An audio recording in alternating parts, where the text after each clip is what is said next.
Sí, començarem per la 21 sobre els comptadors telegestionables.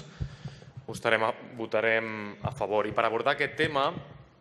aquest grup municipal us proposem fer un petit exercici d'imaginació per entendre de què estem parlant nosaltres mateixes quan intentàvem explicar-nos o argumentar sobre aquests comptadors. Imaginem-nos que substitueixen els taxímetres, per exemple, de tota la flota de taxis de Barcelona i de l'àrea metropolitana. Imaginem-nos que es fa obligant els taxistes a fer servir un model de taxímetre concret, comercialitzat per una empresa concreta en posició de monopoli, en règim de lloguer de per vida i sense opció perquè cada conductor adquireixi qualsevol altre model homologat al mercat lliure. Imaginem-nos que a través del nou dispositiu l'empresa comercialitzadora pogués obtenir estadístiques de consum, d'hàbits, horaris i dades privades dels clients i que aquestes dades fossin enviades telemàticament per l'aparell, fent possible, a més, que lladres o hackers informàtics poguessin interceptar aquesta informació. Imaginem-nos que es publiquen estudis que asseguren que aquests nous taxímetres presenten poca fiabilitat en els mesuraments amb errors de fins a un 488% i que possibiliten l'alteració de la facturació de forma remota a través d'un software, facilitant l'estafa informàtica continuada, l'estafa sistemàtica, continuada als clients i fent molt difícil que aquests puguin demostrar-la i reclamar. Imaginem-nos que hi ha també altres estudis que plantegen possibles perjudicis per la salut, com els de cap,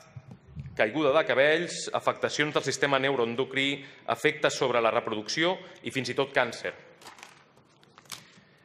Alzheimer o Parkinson produïts pel tipus d'ona electromagnètica emesa pels nous dispositius. És a dir, cada cop que es pugessin a un taxi equipat amb el nou taxímetre, estaríem posant en risc la nostra salut, les nostres dades privades, la nostra seguretat i, a més, no tindríem cap garantia de no ser estafades amb la factura final mensual del servei. Quin tipus d'institucions permetrien que prosperés la implantació d'un dispositiu que generés tants inconvenients en un servei que utilitzen milers de persones i que afectaria treballadores i usuàries? Doncs bé, una situació equiparable a la descrita s'està donant al voltant d'un servei que afecta no ja a un percentatge relativament reduït de la ciutadania, com serien usuàries i treballadores del taxi, per posar algun exemple, sinó a gairebé la totalitat de la població per tractar-se d'un bé fonamental com és l'accés a l'energia elèctrica. Els nous comptadors elèctrics intel·ligents presenten errors de mesura sempre a l'alça, com no.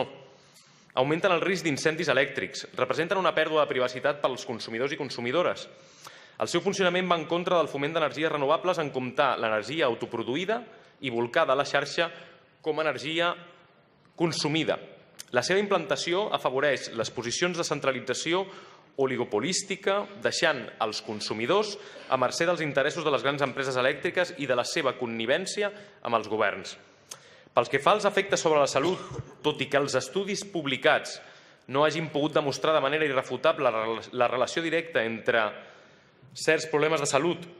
i l'exposició als camps electromagnètics que produeixen aquests nous comptadors amb tecnologia PLC, els resultats sí que aporten indicis suficients com per aplicar el principi de precaució.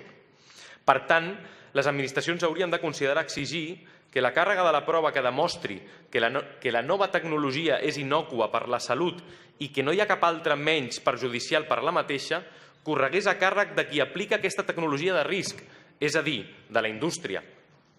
La població no ha de demostrar que és perjudicial a costa de la seva salut.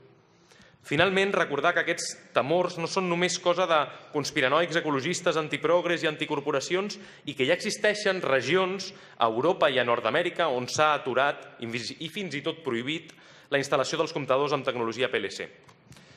El dictamen del Comitè Econòmic i Social Europeu del 8 de desembre de 2011, per exemple, proposta de directiva del Parlament Europeu i del Consell sobre les disposicions mínimes de salut i seguretat pel que fa a l'exposició de treballadors als riscos derivats d'agents físics, camps electromagnètics, s'exposa el següent. El comitè sosté que es doni impuls sense demora a l'adopció d'un principi de precaució que tingui en compte els riscos d'efectes biològics no tèrmics de les emissions de camps electromagnètics